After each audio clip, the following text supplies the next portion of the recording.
the 70s and 80s and the 90s. Tell me, there is something special about that library. When you go by it, it looks different from most libraries. It's got, it's Greek, right? Yeah, it's a Greek classical style. It's based on the Erechtheum in Athens, built by E. Girolamo, who was in Niagara Falls at the time. Quite a famous architect, actually, but a lot of white marble and granite. The inner dome is supported by 6 Corinthian columns, creating this nice big rotunda. Really, quite a gorgeous building. It's worth it just to go inside. Yeah, we get a lot of visitors who come not for the library, but just to see the building itself. So the library, what we do at the library is really, really a neat thing, but the building itself is also pretty amazing in itself. It's basically circular, which is quite unusual for a library. Usually it's boxy, square. That's right, and it looks very different from the back than from the front. When you see old postcards, a lot of times the postcards of the library were taken from the back because it's rounded in the back. And also there's a special little section in the back that nobody even knows about. Oh, yeah? They have an actor's platform and seating, stone seating in the back. In the back. There's a stage back there. Okay. Not in the library, outside the library. Oh, outside, sure. Yeah, there's stairs up back there. Sure. Sure. So that's a fabulous place, and I can remember as a child that was where I went. That's where I went to dream and to read, and then as I got older, I started reading the New Yorker there, and, and we had a big hassle down on Long Island where I was in the local library, and they refused to put in Playboy. There was a very prudish librarian, so finally we decided Playboy counts. They can have it because they have interviews with the president. Why not? You're not allowed to look at those rather skimpily clad ladies. Right. Libraries are everything, though. Now, tell me, what services do you offer in the library? Roughly, just a quick countdown. Well, these days it's almost anything and everything. Yeah, some libraries have a restaurant in them. Sure, yeah, that's getting more and more common. Yeah, the library I helped build on Long Island has a small subway in it. We're really, yeah. A library these days can really be anything, and it's really, each individual library is there to be whatever the community wants it to be. Of course, one of the big services we provide now has to do with technology, and especially as far as seniors are concerned, a lot of the services that you can access can only be accessed on the computer. So being able to have somewhere where you can go and get assistance, either to learn how to use a computer or to have assistance and going on the computer and doing what you need to do on the computer. Computers are a very important part of it today, and also, you have an art gallery. Nancy, you can tell us about it. You're a curator of the art gallery, right? And a real art gallery. It's all set up for art. You have displays. Tell us about it. Yes, actually, I've been here on board with the Patterson Library for 8 years now. And I've changed the format a little bit in the last few years, where I actually curate 11 to 12 shows a year. Once a year I have a historical show, which is historically Westfield and Westfield history and images. Many of the images are actually used from our own archive photographic collection, as well as much of the text that we have there on site. The others consist of group and theme shows. Right now, coming up, there are a lot of group shows which center around a theme, whether it's a figurative scene, or it's an abstract theme. Presently, that's an abstract show in the Octagon Gallery. It's 2 artists, Rodney Brinsner and Ed Besch. Really, really wonderful, really exquisite abstract paintings. Okay, we'll be back to the arts. We got a phone call. Good morning, caller. Thank you for waiting. Good morning, Reed. How are you? What's up, madam? My question is regarding books. I know there's a place on the Printergast site to look up the books that the library has. I was wondering if the Patterson Library had that. Yeah, you're talking about a place where you can go online to look up books? To look up the books in your library.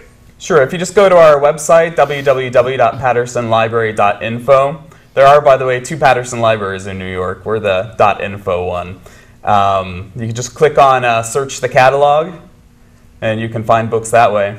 And if you need any help, we're always available, 326-2154. Give us a call. And you can also borrow a book through the system board. If you haven't got it, they will have it. That's right. And if they don't have it, they go to the state library system. Yeah. The Chautauqua County and Cattaraugus County, all the public libraries are linked. So we actually have all one big catalog. So if you're even on the Prendergast Library catalog, you can just click and change that to either search all of the libraries, or you can just search Patterson Library in Westfield, and you can find our books that way as well. But if you want a book that's from a different library, we have a van that goes around to all the public libraries twice a week, so we can get that book from another library, of course, at no cost to you, usually within a few days.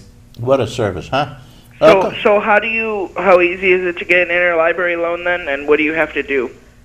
It's very easy. You can either, if you've got your library card, you can put in your library card, and you do need a password, a PIN. It's a 4-digit PIN. If you don't know your PIN, just give us a call and we can let you know what it is, or you can make a new one. So you can do that online. Even easier is just pick up the phone and give us a call, and we can do that for you. Okay. Thank you very much. Well, thank you. I'm going to send you a $5 gift certificate to the Lakeview, that lovely little restaurant down at the foot of the hill that has a fish fry that'll blow your mind, and you get a salad bar with it. I cannot beat it. All right, thank you, Reed. Okay, you're on. Bye. So yeah, it's pretty easy. You can basically conjure up any book you want, really, through the system. That's right, yeah. And I do want to say again, if you have any problems, just call us. That's what we're there for, 326-2154. Okay. We were talking with Nancy about the gallery, which is very important. Giving the local artists a showcase. One of the most famous was my father, I might add. His work is all over Washington and museums everywhere. The gallery, you do group shows, you do shows of anybody and everybody right in the area, or do they have to come from the area, or what? Actually, I really try to have local artists show at the gallery, but I have even more experience recently of people coming to me as a curator and saying that they've really heard about the Octagon Gallery, that it has a wonderful reputation, and that they were very interested in showing with us. So it's a sort of a recent development, and it's very exciting. We have a tremendous amount of artists in Chautauqua County. And people do handicrafts too. Fantastic handicrafts. Sectioning off art from handicrafts, which is great. And you show those occasionally, don't you? Those will come up, and for instance, in the biennials, which is that's a juried show, and I've had as many as 150 artisans come through.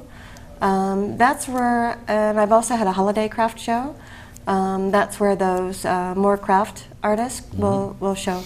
You also have a book sale every year, don't you? Yes. Yeah. Yes. Millions of books for sale. Yeah, in July. Where do you get all these books to sell? A lot of donations. Some of them are deaccessioned from the library itself, but mostly from donations. When people are trying to lighten their load of books, they drop them off at the library, and we certainly welcome those. Sure, and they all go, and it's a fundraiser. Where do you get your money? Good question. Roughly, we can divide that into thirds. A third is from public tax money. A third is from the endowment, which, if you want to know a little bit about the history of the library, do tell. The endowment dates back to the very beginning, and then the other third is from whatever fundraisers that we can put together, and including any grant money that we can get. And I'll just put in a quick plug here for next Saturday, April 30th, is our first fundraiser of the year. It's the Evening of Fine Taste. Tickets are $40, available at the library or from one of our board members. 7 o'clock to 10 o'clock. April 30th, next Saturday. April 30th. Tickets are, we say pre-sale only, but if you show up at the door with some money, we're not going to refuse it. That's a really important fundraiser. We've got local wineries donating wine. We've got our Patterson Society, our Friends group, has put on an extra special spread of hors d'oeuvres and desserts. And we've got jazz pianist Doug Tramontana playing our great Steinway piano in our reading room. So that's something not to miss. But to go back to the history, if you don't mind. Patterson's. First of all, the original Patterson made a bundle in Albany. And then it was his granddaughter, Hannah. And it was his daughter Hannah. Yeah, it was George and Hannah Patterson. George Patterson was the lieutenant governor of New York. He was in Westfield as the agent for the Holland Land Company. Same reason William Seward was here. Who was the Secretary of State under Lincoln. Exactly. Hannah and George had 2 kids, named them Hannah and George after themselves. Hannah, the younger, when she passed away in 1894, in her will was this $100,000 bequest, which was worth $1 billion back then. Yeah, to build a public library. Now, this was a time period where these great libraries were being built, a really idealistic age, sort of a golden age for libraries, definitely. Hannah had been traveling around the country, around the world. She was a big traveler, an artist herself also, but she was going around the world seeing these great libraries in the capitals of the world, and she got home and put it in her will to found this library as a gift to the people of Westfield. Okay, we'll stop there. We got a couple of calls. You want to take a call? Sure. Good morning, caller. Thank you for waiting. Good morning. I have friends that are getting older now, and it's getting more and more difficult for them to read. Are there certain services at your library that they can use for large print or books on paper or anything like that? You're handicap accessible, aren't you? Yeah, we are now. Thanks to a project in the 90s to expand the library, we're now very much handicap accessible. We have a great selection of large print books. We're actually, this year, we're committing more of our budget to large print books.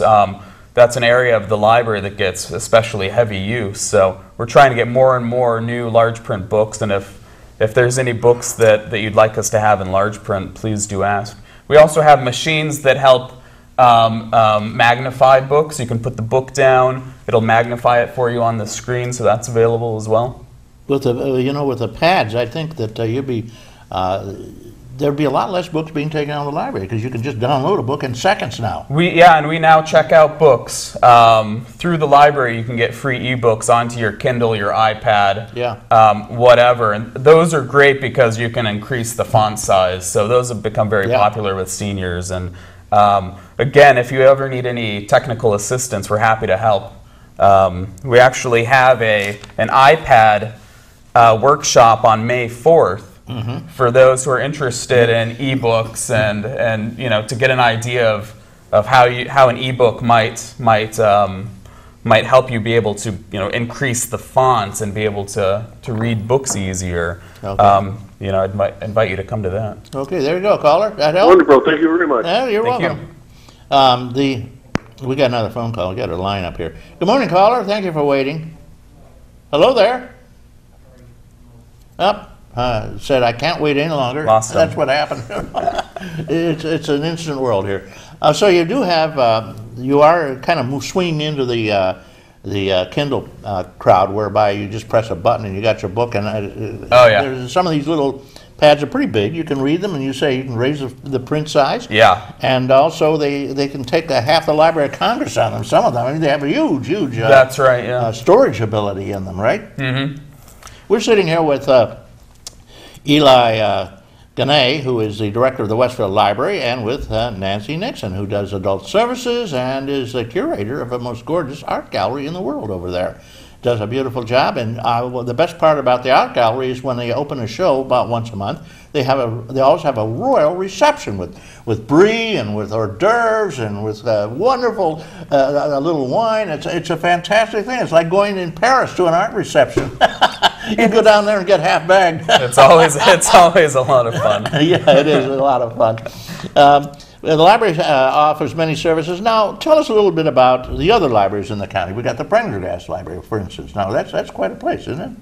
It is, and they just did a big refurbishing project. What did they do down there? Jamestown. Yeah, in Jamestown. They've added a new teen area, just as we did last year. They've got new carpeting. They fixed the lighting. It's really brightened the place up. Mm-hmm. Definitely. I'm relatively new to the area, so I've seen a few of the area libraries.